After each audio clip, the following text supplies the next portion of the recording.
Welcome to Potion Sword Run. You guys are looking beautiful today.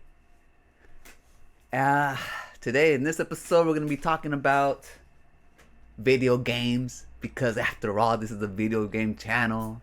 I just wanted to chill with you guys and check in, see what's up, see how you doing. Well, let's start off with the obvious. Intellivision Sprint was announced, a new console by Atari. Recently, Atari bought the Intellivision name from Intellivision Amico company, held up by, well, you guys know.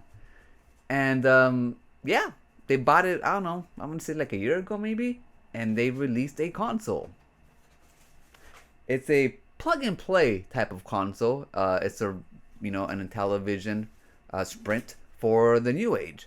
It pretty much is a retro console, throwback, plug and play. It has a bunch of games, about, I don't know, I think about 80 or so. It has a big old list, ones that you might know if you're a retro gamer, Astro Smash, Shark, and a bunch of those type of games. They were able to release it within a year, and I'm going to just say it, whereas the Amico people, Intellivision Amico, squandered $17 million, pretty much scam console, and weren't able to release anything.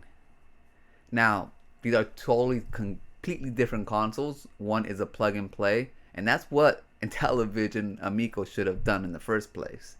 Instead, they wanted to try to revolutionize something that shouldn't have been done in the first place because it was it was for nobody. Nobody was asking for that.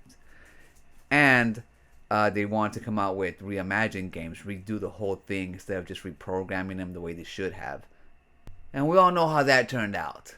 But it just goes to show what real leadership, responsible leadership, does with their products. Simple as that. Anybody who is still holding out for the Amico, or even has hope for anything, or even with supports like Happy Home Games and all that shit, I don't even know what to tell you guys anymore. It has to be, it's past being a fan, and it has to be like a sickness at this point. There's something wrong. There's something wrong. If you don't see if by now, with another company releasing what they should have released, if you still don't see it right now, and if you're still making excuses, making jokes, or anything about it, seriously, there's something wrong with you. And I just kind of, I hope for the best for you. I feel sorry, at this point, but it is what it is. It's not for me. The Amico is not for me. The games are not for me. I can't go back. I'm not a boomer, so I know all the boomers on here, especially ones who were part of this community, are excited for it. Or maybe you guys are Gen Xers, but might as well be fucking boomers. And yeah, you guys, I know you guys are excited for it. Good. I mean, have fun playing these games, The one that I actually wouldn't mind, to tell you the truth, is the Atari Game Station Go. I mean, that one seems pretty cool. I mean, you have all of Atari's line up in that nice little package, and it's the handheld looks like it's built pretty good. But I mean, if it has a little ball on there and all the little buttons and everything, I don't know. It just seems kind of, kind of fun. Now, I understand why they didn't include all of the Intellivision games on this, because obviously they have a dedicated console for that. But who knows? Maybe down the line they might be able to add it. I'm not sure. I don't know if the Game Station Go has an SD card or something, or if it's capable of going online. Anyways, but it just looks like either that, or maybe they'll come out with a new, maybe Intellivision Go, and put all the games on there, and maybe a dual, and put both of the games on there. I mean, that looks like the next logical step for these consoles, maybe next year or so on.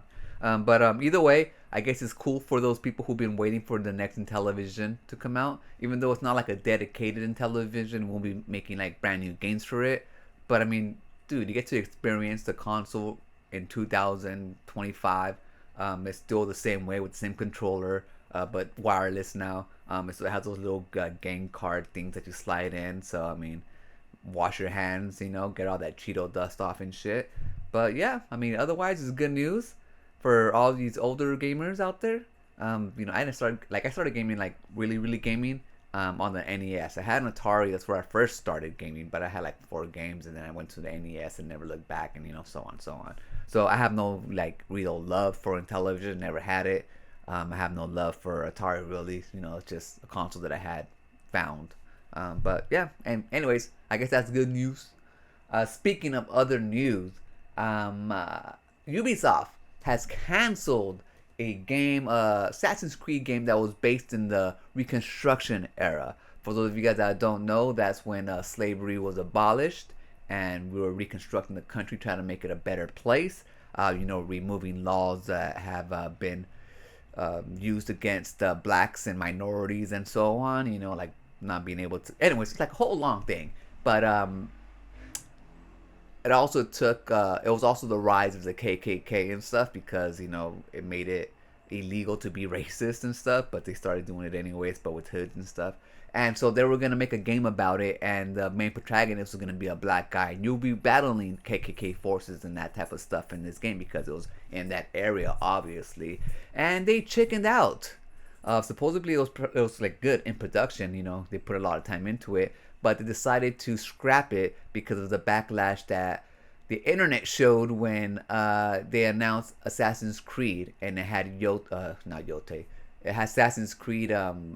What was it? Japan? What the hell was that shit called? Assassin's Creed Shadows, and it had a black samurai. What was his name again? Yakuse.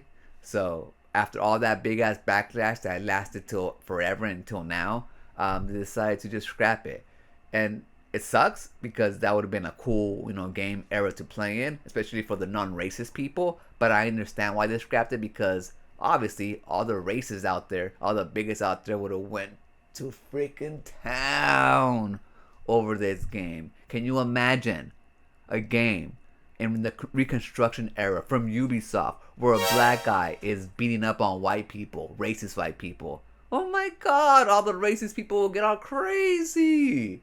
They will never hear the end of it. So I completely understand why they would, not greenlight this game or, scrap it and get rid of it. But it just goes to show how sad the state of our cultural warriors are when it comes to video games. The Smash JTs, the Grums, the NDMs, the Hypnotics, the Geeko Gamers. It's just like it goes on and on. Critical Thinker, like in the movies and stuff. It's a sad thing that we're losing art. Especially art that's strictly American, that's really American, for patriots who love our country, who renounce racism, who embraces diversity, because we all know that we're a land of immigrants. We lose a game like that because of the freaking racists on Twitter. Anyway, that's just a sad state of events. Speaking of sadness, the creator of Ninja Gaiden, Dead or Alive, the volleyball game, what was it? Dead or Alive Extreme Volleyball, has passed away. Tomonobu Itagaki was a big supporter when the first Xbox came out. He was pretty much like the Japanese presence on there. He created Ninja Gaiden Black on there. Again, Dead or Alive volleyball, where he took an actual risk and was showing all the virtual fighter or the Dead or Alive fighter girls all dressed in bikinis, playing volleyball. I mean, it was a solid volleyball game, but everybody jumped into that game for the jiggly physics.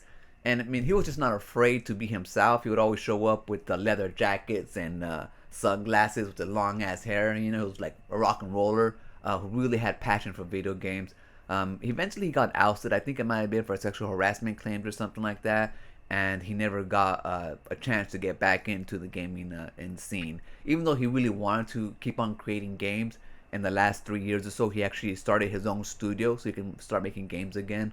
But sadly, he was unable to fulfill that last wish. And that was kind of one of his last regrets.